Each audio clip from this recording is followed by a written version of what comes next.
¿Qué tal, alumnos? Buen día. Vamos a iniciar con nuestra clase de esta semana, de esta sesión. Es la materia de régimen jurídico del menor infractor. Mi nombre es Diego Vázquez Ramírez, licenciado en Criminología, con una maestría en Investigación Criminal en Ciencias Forenses. Les dejo mi número de celular por cualquier duda o cualquier cuestión que tengan en cuestión de la materia o de las clases o actividades. También les dejo mi correo por si se requiere enviar algún trabajo o algo. Nuestra primera sesión, pues ahí están los temas y subtemas que vamos a cubrir. Y vamos a empezar con el concepto de menores infractores. Son las personas menores de edad y pues van a ser menores de 18 años y mayores de 12 años que han realizado alguna conducta descriptiva como un delito. ¿Qué es un delito? Una acción u omisión en contra de la ley. Jurídicamente, un delito es una conducta típica antijurídica imputable, culpable y punible, que la podemos encontrar estipulada en las leyes penales. Entonces, esta persona o este menor que realice ese delito, que se encuentre en las leyes penales, hay que tratarlo de una manera distinta a la de un adulto delincuente, por tener un insuficiente desarrollo físico y psíquico, por lo que se les puede sujetar a diversos tratamientos que han de guardar proporción, tanto con sus circunstancias como con la conducta realizada, y cuyo objeto sea promover en todo momento el bienestar del menor infractor. Vamos a ir viendo algunos antecedentes históricos, principalmente en México, en lo que era la sociedad azteca, tenían como base de su organización social a la familia. El sistema era patriarcal y la patria potestad se ejercía por los padres, quienes tenían sobre los menores derechos de corrección, pero no de vida o muerte. ¿Qué quiere decir esto? Que los padres podían corregir a los hijos mediante cualquier método, a excepción de quitarles la vida, o no decidían sobre si vivían o tenían que morir. En esta época existían tribunales para menores en las escuelas encargadas de imponer sanciones educativas. Ahora vamos a ver un poquito el panorama a nivel pues mundial o en otros países. Por ejemplo, aquí en el temario nos menciona a Grecia. En Grecia, siguiendo las ideas de Platón, las cárceles cumplían 3 tipos de finalidades: de saber, de custodia y corrección y castigo. Se aplicaban principalmente a condenados por robo, deudores insolventes. ¿Qué son los deudores insolventes? Pues aquellas personas que debían y no podían pagar, o a aquellos que atentaran contra el Estado, abarcando jóvenes y adultos. Con todo esto, los menores gozaban de privilegios y prerrogativas, con excepción del homicida, a quien se le atenuaba la penalidad. ¿Qué son las prerrogativas? Bueno, pues es simplemente recibir un mejor trato o tener un poco más de derechos, o menos obligaciones. En este caso, para los menores, pues tenían menos obligaciones y menos penalización que los adultos. Ahora vamos a Roma. Mucho se ha discutido en torno a la minoría de edad, a grado tal que ya en el derecho romano se les clasificó con fines de carácter civil, en infantes, impúberes y menores, fincando así las bases de la llamada capacidad de ejercicio y de la impunidad. ¿Qué es la impunidad? Bueno, pues es si hiciste ese delito o esa acción con el fin de quererlo lograr, o simplemente si lo hiciste sin saber que estaba mal. Esto se da mucho en los menores o en los infantes o en los impúberes, porque se encuentran en una etapa en la que aún no son maduros, entonces aún no saben, digámoslo así, decidir o observar lo que está bien y lo que está mal. En el antiguo derecho romano encontramos que los menores de 7 años eran incapaces de tener una intención criminal, careciendo de la responsabilidad penal. Entre los 7 años y la edad de la pubertad, que era aproximadamente los 11 años, la responsabilidad era determinada por los tribunales, y en caso de comprobarse, los jóvenes, independientemente de su edad, eran sometidos a las mismas leyes que los adultos. ¿Qué quiere decir esto? que si realizaban el delito o el acto de manera que conocían que esto era un delito, que estaba mal o que estaba en contra de las leyes y, y se les aprobaba esa responsabilidad o que realmente ellos quisieron cometer esa acción, entonces se les daba una misma sentencia que a los adultos.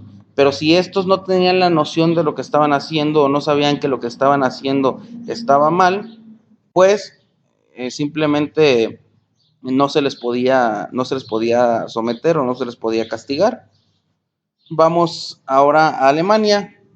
El 2 de julio de 1900 surge la Ley Alemana en Educación Previsora, que inicia cambios favorables para la juventud delincuente, ya que en fechas anteriores poco es lo que se había logrado, encontrando datos que revelan la aplicación de pena de muerte a niños menores de 8 años todavía en el siglo XVIII. Actualmente el sistema penitenciario alemán varía según los estados, pero por lo general distingue entre la prisión preventiva, la prisión de adultos y las instituciones juveniles. En España, según disposiciones contenidas en la ley de las 7 partidas, se excluyó de responsabilidad al menor de 10 años y medio, en tanto que si rebasaba esa edad, pero era menor de 17 años, se aplicaban penas atenuadas. ¿Qué son las penas atenuadas? Bueno, pues una sanción menor o una pena menor a la cual debería haber recibido. Era como en las prerrogativas, era darles un poquito menos de penas y un poquito menos de obligaciones. Vamos ahora a lo que es México. En la época precolombina, la sociedad azteca tenía como base de su organización social a la familia. Esto ya lo habíamos visto, que los padres ejercían sobre los menores, pero que no tenían pues la decisión de si el niño seguía viviendo o tenía que morir. Solamente podían aplicar derechos de corrección. Los padres podían vender a sus hijos como esclavos por incorregibles. A los 15 años los jóvenes abandonaban el hogar para ir al colegio. Existían 3 opciones: el Calmecac para los nobles, el Tepuchcali para los plebeyos y el tercero para las mujeres. Los menores de 10 años son excluyentes de responsabilidad penal, o sea que no se les podía dar una sanción penal a los que eran menores de 10 años. La menor edad es atenuante de responsabilidad y su límite está marcado a los 15 años. O sea que de los 15 años en adelante ya podían recibir una sanción. Eso fue en la época precolombina. Ahora vamos a la época colonial. Al iniciarse el proceso de conquista de las Indias por los españoles, se dio un enfrentamiento entre las normas que los europeos traían y las que encontraron a su llegada al nuevo continente y desde luego al territorio nacional. En el derecho vigente español de aquella época, que señalaban la responsabilidad penal de los menores de 10 años y medio y una semi-imputabilidad a los mayores de 10 y medio, pero menores de 17 con algunas excepciones según cada delito. Si recordamos, en España vimos que los menores de 10 años y medio no podían ser sancionables y los mayores de 10 años y medio sí recibían una sanción, pero con ciertas prerrogativas, con menos obligaciones, con menos penalidad. Ya a partir de los 17 años, pues ya se sancionaba como era. Esto en la época colonial, pues fue algo similar, porque recordemos que los españoles conquistaron a México y pues por eso fue que hubo esta combinación de reglamentos. En ningún caso se aplicaba la pena de muerte al menor de 17 años. La inimputabilidad se conserva en 10 años y medio para la mayoría de los delitos porque el sujeto no sabe ni entiende el error que hace. ¿Qué quiere decir esto? Que no son todavía maduros, que no saben distinguir de lo bueno y de lo malo, y por eso es que no se les podía dar una sanción. Si la imputabilidad es la responsabilidad del acto, la inimputabilidad es la no responsabilidad del acto, que quiere decir que no eran responsables por lo mismo de que no eran maduros y no sabían lo que hacían. En el México independiente, uno de los eventos más importantes fue la abolición de la esclavitud. Santa Anna formó en 1836 la Junta de Caridad para la Niñez Desválida. donde damas voluntarias reúnen fondos para ayudar a los niños huérfanos y desválidos.